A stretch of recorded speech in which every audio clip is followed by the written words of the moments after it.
പിതാവിന്റെയും പുത്രന്റെയും പരിശുദ്ധാത്മാവിന്റെയും നാമത്തിൽ ആമേൻ. ഒരു ചെറിയ വീഡിയോ. തലക്കെട്ട് കാണുമ്പോൾ നിങ്ങൾ ചിരിക്കും. ദൈവം ചിരിക്കുന്ന രണ്ട് സന്ദർഭങ്ങൾ. ഹല്ലേലൂയ. പ്രിയമുള്ളവരെ, ഞാൻ SF സെമിനാരി ഏറ്റുമാനൂരിൽ പ്രൊഫസറായിരിക്കുമ്പോഴും അവിടെ നിന്നുകൊണ്ട് ലോകം ചുറ്റിയടിച്ച് പ്രസംഗിക്കുന്ന അവസരത്തിലും എനിക്ക് ഏറ്റവും അടുപ്പമുള്ള ഒരു ഡോക്ടർ ഉണ്ടായിരുന്നു. കോട്ടയം മെഡിക്കൽ കോളേജിലെ പ്രൊഫസറായിരുന്നു ഡോക്ടർ TP ആന്റണി. അദ്ദേഹമാണ് ഈ തമാശ എന്നോട് പറഞ്ഞത്. അച്ഛാ, ദൈവം ചിരിക്കുന്ന രണ്ട് നേരങ്ങളുണ്ട്. അപ്പൊ ഞാൻ ജിജ്ഞാസയോടെ ചോദിച്ചു, ഡോക്ടർ അതെപ്പോഴാണ് ഈശോ ദൈവം ചിരിക്കുന്നത് രണ്ട് തവണ? അദ്ദേഹം എന്നെ ഒരു സിമ്പിൾ നല്ലൊരു ഡോക്ടറായിരുന്നു.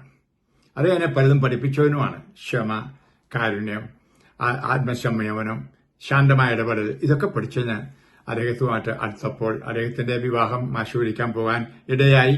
കുടുംബമായിട്ടും എനിക്ക് ഇന്നും അടുപ്പമുണ്ട്. തൃശ്ശൂര് ബിഷപ്പ് ഹൗസിന്റെ അടുത്താണ് ആ കുടുംബം. ഇന്ന് അദ്ദേഹം അമല ഹോസ്പിറ്റലിൽ ജോലി ചെയ്യാൻ തോന്നുന്നു. ഞാൻ ഓർക്കുന്നു, ആരെങ്കിലും അദ്ദേഹത്തിന് ഒരു ഗിഫ്റ്റ് കൊടുത്താൽ അതിന്റെ കവർ, empty ആയിട്ടുള്ള കവർ എന്റെ കൈ കൊണ്ട് തരുമായിരുന്നു. അച്ഛൻ എഴുത്തുന്നതല്ലേ, അതുകൊണ്ട് ഈ കവർ ഉപയോഗിക്കാം. അത് സാധാരണക്കാരൻ നമുക്കറിയാം, നമ്മൾ empty ആയിട്ടുള്ള കവർ ദൂരെ കളയുള്ളൂ, ചവറ്റുകൂട്ടെ കളയും. അതുപോലും പിശുക്കനായിട്ടല്ല അദ്ദേഹം അങ്ങനെ ചെയ്തത്. പിന്നെയോ നല്ല കാര്യങ്ങൾ നഷ്ടപ്പെടുത്തരുത്, ഒന്നും വെറുതെ കളയരുത് എന്ന നല്ല മനോഭാവം എന്നെ പഠിപ്പിച്ചു. ഇന്നു മുതലാണ് ഒരു ചെറിയ കടലാശം എന്റെ മേശപ്പുറത്തുണ്ട്. ഞാൻ ചുമ്മാ വലിച്ചെറിയുകയില്ല. അത് ഏതെങ്കിലും ഉപയോഗം ഉണ്ടെങ്കിൽ അത് ഞാൻ ശേഖരിച്ചു വെക്കും. പ്രിയമുള്ളവരെ, അങ്ങനെ ആ ഡോക്ടറാണ് എന്നോട് ഇത് പറഞ്ഞത്.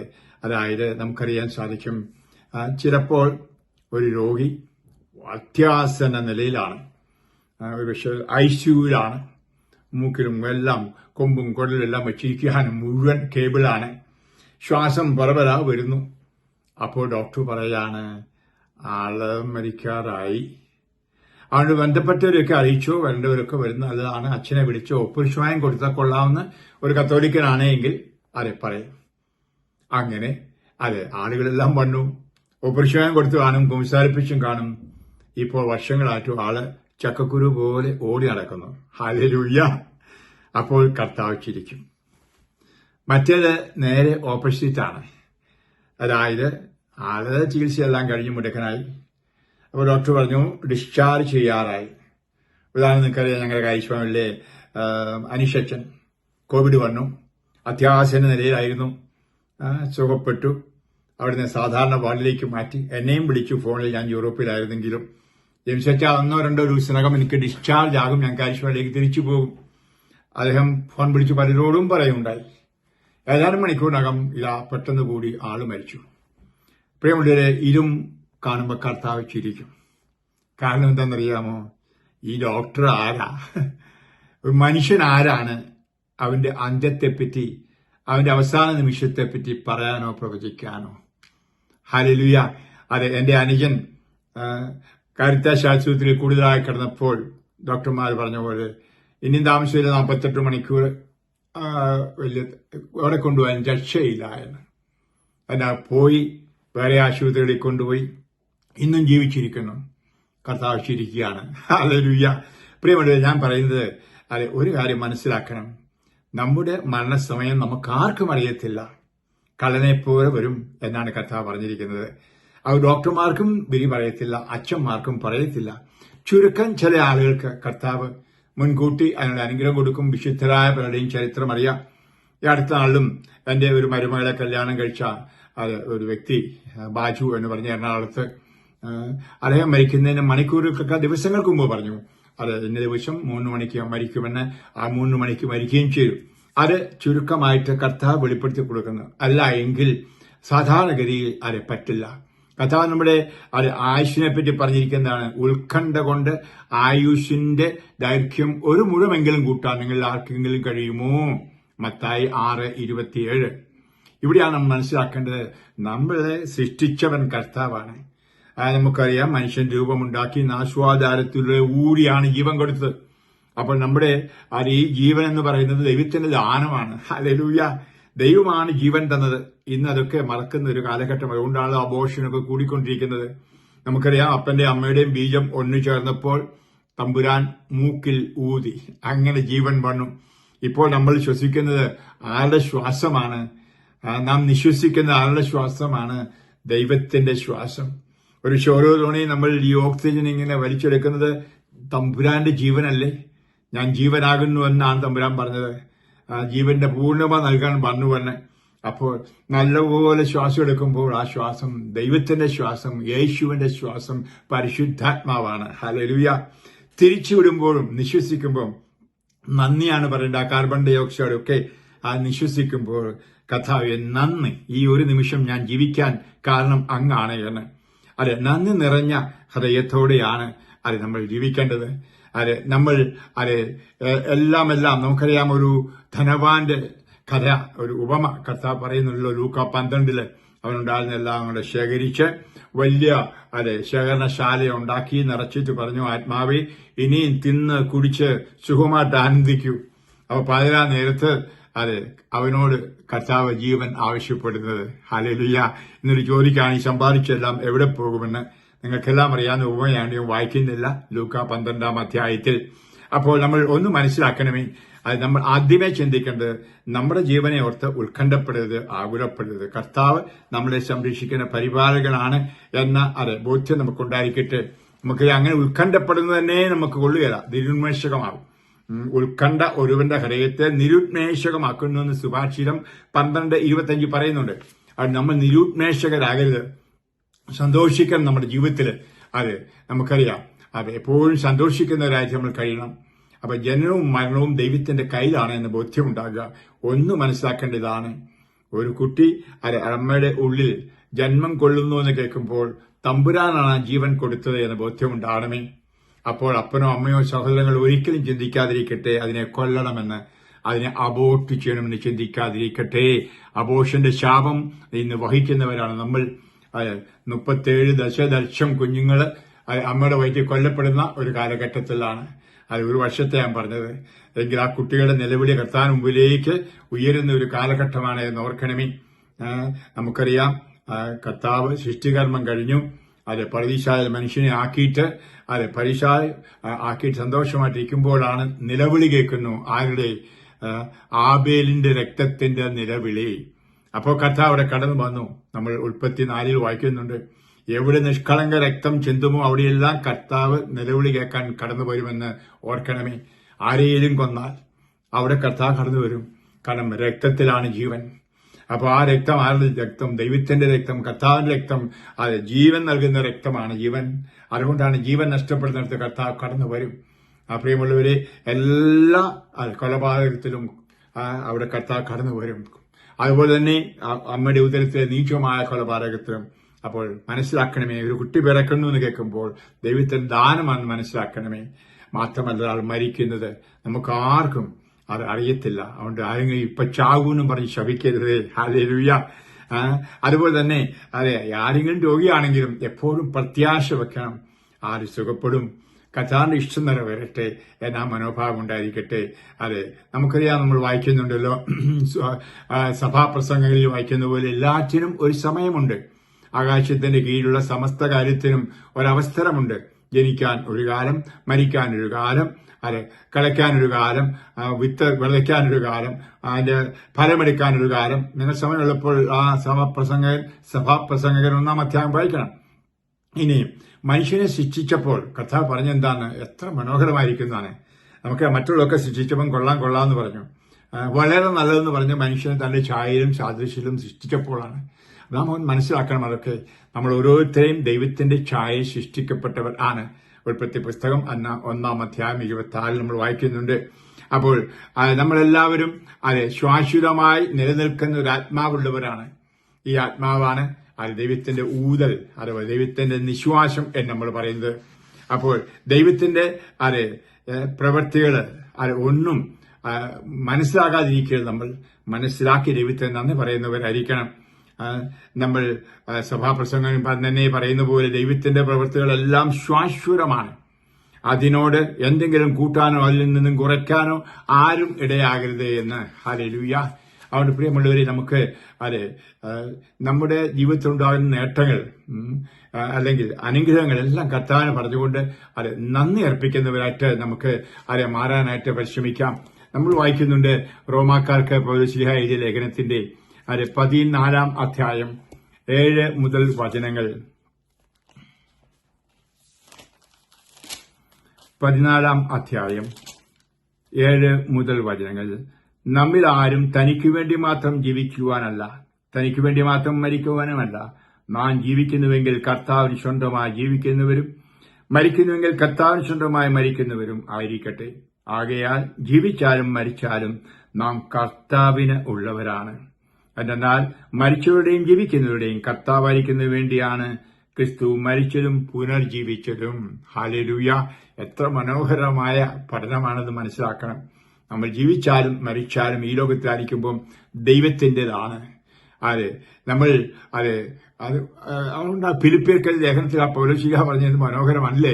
എനിക്ക് ജീവിതം ക്രിസ്തുവും മരണം നേട്ടവുമാണ്. ഹല്ലേലൂയ! മരിച്ചാലും ജീവിച്ചാലും ഒരു ദേശം ഞാൻ ദൈവത്തിൻ്റെതായിരിക്കണം. ദൈവത്തിന്റെ ദാസനും ദാസിയും യേശുവിന് സ്വന്തമായിരിക്കണം. രക്ഷിക്കപ്പെട്ടവൾ ആയിരിക്കണം. എന്റെ ഉദ്ദേശം സ്വർഗത്തിലുള്ള ആ നിക്ഷേപം, അഥവാ സ്വർഗത്തിനു വേണ്ടി കാത്തിരിക്കുക. പൗലോസ് പുസ്തകം തന്നെ ഫിലിപ്പിയർക്ക് 3:20 പറഞ്ഞതുപോലെ നമ്മുടെ യഥാർത്ഥ പൗരത്വം സ്വർഗത്തിലാണ്. അപ്പോൾ ഇത് മനസ്സിൽ കണ്ടുകൊണ്ട് ജീവിക്കുക. കർത്താവ് എപ്പോൾ അതിനായിട്ട് നമ്മളെ വിളിക്കുന്നു, അതിന് സന്നദ്ധരായിരിക്കുക. കർത്താവ് ഇതാ ദാസി, ഇതാ ദാസൻ, അങ്ങെപ്പം വിളിച്ചാലും വരാൻ ഞാൻ റെഡിയാണ്. അപ്പോൾ ഹൃദയ നൈർമല്യത്തോടെ ജീവിക്കുക, ബന്ധനങ്ങളിൽ നിന്ന് സ്വസ്ഥമായി ജീവിക്കുക. നമുക്കറിയാം, മഹാനായ ദിഗ്വിജയിയായിരുന്ന ചക്രവർത്തി അലക്സാണ്ടർ മരിക്കുന്നതിന് മുമ്പ് പറഞ്ഞതിനെ മരിക്കാൻ നേരത്ത് ശവപ്പെട്ടിയിൽ 2 കൈകളും പുറത്തേക്ക് ഇട്ട് വേണം അടക്കാനെന്ന്. കാരണം ഞാൻ ഈ ദിഗ്വിജയമെല്ലാം നടത്തി ലോകത്തെല്ലാം നേടി ഒന്നും കൊണ്ട് പോകാൻ പറ്റുന്നില്ല. ജോബ് പറഞ്ഞതുപോലെ ഈ ലോകത്തിലേക്ക് ഞാനൊന്നും കൊണ്ടുവന്നില്ല, എടുത്തുകൊണ്ട് പോകാനും പോകുന്നില്ല. ഈ കമ്മലോ കൊടുക്കണമൊന്നും കൊണ്ടുപോയില്ല. ഞാനിപ്പോഴും ഓർത്തു പോവാണ്, ഞാൻ മരിക്കാൻ കിടന്ന ഒരു സ്ത്രീയുടെ അടുക്കത്തിന്റെ വലിച്ചു കിടക്കുന്നത് മരിക്കുന്നില്ല. അവ പരിശുദ്ധാത്മാവിനെ കാണിച്ചു തന്നൊരു കുണുക്ക്. ഞാൻ ചോദിച്ചു, അമ്മച്ചിയുടെ കുണുക്ക് എന്ത് ചെയ്യുന്നു? അപ്പം മകള് പറഞ്ഞത്, ഞങ്ങള് കാത് പഴുക്കുമായിട്ട് മാറ്റിവെച്ചു. ഞാൻ പറഞ്ഞ കുണുക്ക് എന്ന് പറഞ്ഞു. ആ മകള് കുണുക്കിട്ടു, ചേർത്തി മരിച്ചു. ഞാൻ പറയുന്ന പോലെ കുണുക്കും കൊണ്ടാണ് ചേർത്തി പോയത്. ഹല്ലേലൂയ! ഇങ്ങനെയുള്ള ഒത്തിരി സംഭവങ്ങളൊക്കെ അറിയാം എനിക്ക്. അതുകൊണ്ടാണ് പറഞ്ഞത്, സ്വത്തിനോടുള്ള അടുപ്പം, ഇങ്ങനെ ജീവിക്കുക. അതുകൊണ്ട് മരിക്കാതെ കിടക്കുക, ഈ ലോകത്തോട് ഇങ്ങനെ ബന്ധനമായി കിടക്കുക. ഈ ബന്ധനം എന്ന് പറഞ്ഞാൽ പിശാചിന്റെ മാത്രമല്ല ബന്ധനം, ഈ ലൗകിക വസ്തുക്കൾ ഇങ്ങനെ പിടിച്ചു വരും. പണം, ബാങ്കിലെ പണം, ബാങ്ക് അക്കൗണ്ട്, അല്ലെങ്കിൽ സ്വർണം, ഇങ്ങനത്തെ ഒത്തിരി ബന്ധനം. അത് മാനുഷികമായ ചില ബന്ധങ്ങൾ അതും ബന്ധനമായിട്ട് കിടക്കുന്നത്. ഇതൊക്കെ ഇല്ലാതെ നമുക്ക് എപ്പോഴും സ്വസ്ഥമായിട്ട് സ്വതന്ത്രമായിട്ട് ജീവിക്കാം. ഇവിടെ ഒരു കർത്താവിന്റെ ആ വാക്ക് എപ്പോഴും നമ്മുടെ ഹൃദയത്തിൽ മുഴങ്ങിക്കേൾക്കണം. ലോകം മുഴുവൻ നേടിയാലും ആത്മാവും നശിച്ചാൽ ഫലമെന്ത്? മത്തായി 16:27. അതുകൊണ്ട് ഈ കാലഘട്ടത്തിൽ പ്രത്യേകിച്ച് വളരെ മോശമായ ഒരു കാലഘട്ടം. ആത്മാവിനെ രക്ഷിക്കുക, ആത്മരക്ഷ മനസ്സിൽ ഉണ്ടായിരിക്കട്ടെ. അത് ഒരിക്കലും മറക്കരുത്. എന്തൊക്കെയായാലും ശരി, എന്റെ ആത്മാവിനെ എനിക്ക് രക്ഷിക്കണം. ഞാൻ ഈ പണമെല്ലാം സമ്പാദിച്ചാലും വലിയ ആളായി ഒരു പ്രസിഡന്റ് ആയിരിക്കാം, പ്രൈം മിനിസ്റ്റർ ആയിരിക്കാം, ഒരുപക്ഷെ ഞാൻ മെത്രാനായിരിക്കാം, മെത്രാപ്പോലീത്തായിരിക്കാം, അച്ഛനായിരിക്കാം, കന്യാസി ആയിരിക്കാം, ഞാൻ ഈ സമൂഹത്തിലെല്ലാം ഉന്നത സ്ഥാനമുള്ള വ്യക്തി. പക്ഷേ എന്റെ ആത്മാവ് പോയെങ്കിൽ എല്ലാം പോയി. ആത്മാവിനെ സൃഷ്ടിച്ചവൻ കർത്താവാണ്. ആ കർത്താവിന്റെ കരങ്ങളിൽ, ആ ഈശോ പിതാവിനോട് പറഞ്ഞ പോലെ, അങ്ങയുടെ കരങ്ങളിൽ എന്റെ ആത്മാവിനെ ഞാനിതാ സമർപ്പിക്കുന്നു എന്ന് പറയുവാൻ ഇടയാകട്ടെ. പണ്ടൊക്കെ നമ്മുടെ വീടുകളിൽ ഒരു ചിത്രമുണ്ടായിരുന്നു. അത് മാനസികമായിട്ട് സൈക്കോളജിക്കലായിട്ട് നല്ലതെന്നും പറഞ്ഞ് ഇപ്പം മാറ്റിക്കളഞ്ഞു. നല്ലതല്ലെന്നും പറഞ്ഞുകൊണ്ട് നന്മരണവും തിന്മരണത്തിന്റെയും പടമായിരുന്നു. ഒരാൾ മരിക്കാൻ നേരത്ത് കാറി വിളിച്ച് പാപങ്ങൾ കണ്ട് നിരാശപ്പെട്ട് മരിക്കുന്നതും പിശാച് നരകത്തിലേക്ക് അവനെ കൊണ്ടുപോകുന്നതും മറുപക്ഷത്ത് നേരെ തിരിച്ച് നല്ല മരണം കർത്താവിന്റെ കരങ്ങൾ അർപ്പിക്കുന്നതും മാലാഖ കൈകളിലേന്തി സ്വർഗത്തിലേക്ക് ആനയിക്കുന്നതും അതായിരുന്നു നന്മരണത്തിന്റെ പടമെന്ന് പറയുമായിരുന്നു. ഇന്നതൊക്കെ നമ്മുടെ ഭിത്തികളിൽ നിന്നൊക്കെ മാറ്റാനായിട്ട് പലരും നിർദ്ദേശിച്ചു. കാരണം അതൊക്കെ കാണുന്നവർക്ക് പേടിയുണ്ടാകും മരണത്തെപ്പറ്റിയെന്ന്. മരണത്തെപ്പറ്റി ഒരു ചെറിയ പേടി ഉണ്ടാവണം. ഹല്ലേലൂയ! എന്ത് പേടി? മരിച്ച് നരകത്തിൽ പോകുന്ന പേടിയല്ല, മരിച്ചെല്ലാം പോവില്ലോ എന്നുള്ള പേടി, നഷ്ടബോധമല്ല. പിന്നെ എന്താണ്? എന്റെ ആത്മാവ് രക്ഷയിലാണോ എന്ന്. അത് പൗലോസ്ലീഹ പറയുമായിരുന്നു. ഒത്തിരി പ്രസംഗിച്ച് നടത്താൻ ഞാൻ തന്നെ നഷ്ടപ്പെടാതിരിക്കാൻ നിങ്ങൾ എനിക്ക് വേണ്ടി പ്രാർത്ഥിക്കണം. ലോകത്തെ ഏറ്റവും വലിയ സുവിശേഷകനായിരുന്നു പൗലോസ്ലീഹ. അദ്ദേഹം പറയാണ്, ഇത്രയും നിങ്ങൾക്ക് വേണ്ടി പ്രസംഗിച്ച എന്റെ ആത്മാവ് നഷ്ടപ്പെടാതിരിക്കാൻ പ്രാർത്ഥിക്കണം. ഓരോ ധ്യാനം കഴിയും എന്റെ ധ്യാനത്തിൽ കൂടുന്നവരും അതിന് ഞാൻ പറയുന്നത്. ഞാൻ ഇത്രയും രാജ്യങ്ങളിൽ ഓടി നടന്ന് ഒത്തിരി പ്രസംഗിച്ചു. എന്റെ ആത്മാവ് രക്ഷപ്പെടാൻ എനിക്ക് വേണ്ടി പ്രാർത്ഥിക്കണമേ എന്ന്. അതെ, നമ്മൾ വിറയലോടും ഭയത്തോടും കൂടി നമ്മുടെ തന്നെ രക്ഷയ്ക്ക് വേണ്ടിയിട്ട് പ്രവർത്തിക്കണം. ഇത് ഞാൻ പ്രത്യേകിച്ച് മറ്റുള്ളവരുടെ രക്ഷയ്ക്ക് വേണ്ടി ഓടി നടക്കുന്ന അച്ഛന്മാരോട്, വചനപ്രഘോഷകരോടും കന്യാസിയോടും എല്ലാം പറയുന്നു. പ്രാർത്ഥിക്കാൻ സമയം കണ്ടുപിടിക്കണമേ. അവർക്ക് സമയമില്ല. കാരണം എപ്പോഴും വചനപ്രഘോഷണം, എപ്പോഴും വീഡിയോ ഇറക്കുക, എപ്പോഴും ആളുകളെ കാണുക, ഇതെല്ലാമായിട്ട് സമയം ചെലവഴിക്കും. ഈശോയൊത്ത് സമയം ചെലവഴിക്കാൻ ഒരു പക്ഷെ കിട്ടിയില്ല എന്ന് വരും. ഈശോയും അവസാനം പറയും, നീ എല്ലാവർക്കും വേണ്ടി സമയം കണ്ടെത്തി, എനിക്ക് വേണ്ടി സമയം കണ്ടെത്തിയില്ല, എനിക്കിപ്പോൾ സമയമില്ല എന്നൊരു പക്ഷേ കർത്താവ് പറഞ്ഞേക്കും. ഹല്ലേലൂയ.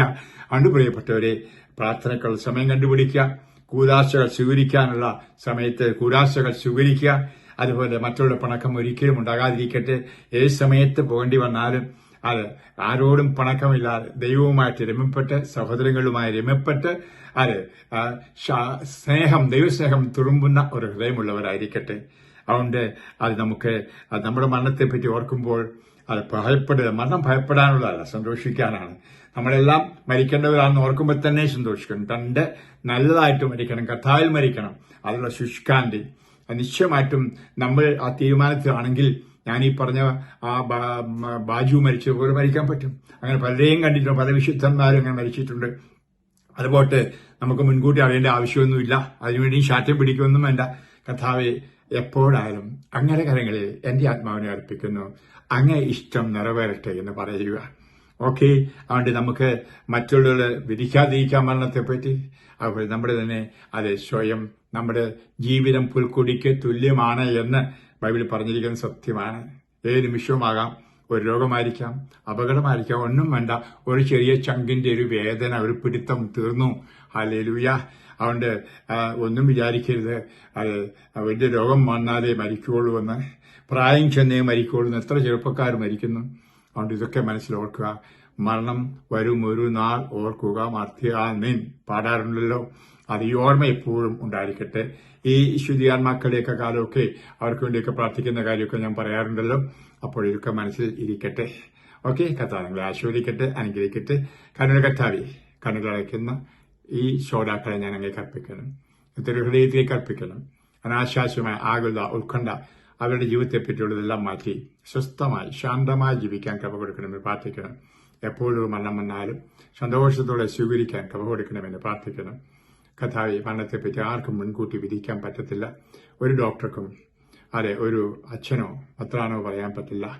ഈശോനാഥ, അങ്ങയുടെ കരങ്ങളിലാണ് എല്ലാം. അങ്ങെല്ലാം അറിയുന്നു, എല്ലാം അറിയുന്ന തമ്പുരാനെ അങ്ങയുടെ ഹൃദയത്തിലേക്ക് ഇവരെ സമർപ്പിക്കുകയാണ്.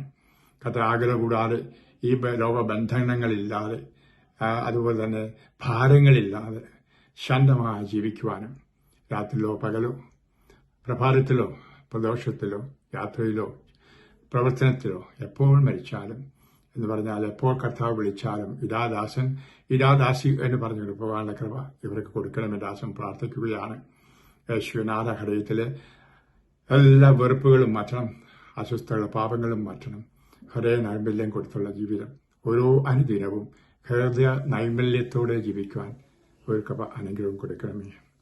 നിർമ്മലമായൊരു ഹൃദയമെന്നിൽ നിർമ്മിച്ചരുളുക നാഥ, നേരായും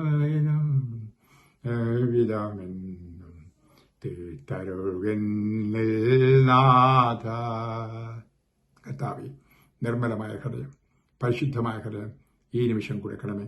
എപ്പോഴും അത് പരിപാലിച്ചുകൊണ്ട് പോകുവാനും, കഥാ സന്തോഷത്തോടെ ജീവിതത്തിന്റെ അവസാനം വരെ പോയി സന്തോഷത്തോടെ അങ്ങയുടെ പക്കലേക്ക് വന്ന് ആ നിത്യ ആനന്ദം അനുഭവിക്കുവാനും ഓരോരുത്തരെയും അനുഗ്രഹിച്ച് കടാക്ഷിക്കണമേ. ഞാൻ നിങ്ങൾ ഓരോരുത്തരെയും കർത്താവിന് മാതാവിന്റെ മാതൃഹൃദയത്തോടെ ആശയപിതാവിന്റെ പ്രാർത്ഥനയിലൂടെ അർപ്പിച്ച് ആശീർവദിക്കുന്നു. പിതാവിന്റെയും പുത്രന്റെയും പരിശുദ്ധാത്മാവിന്റെയും നാമത്തിൽ ആമേൻ. Praise the Lord. ഹല്ലേലൂയ.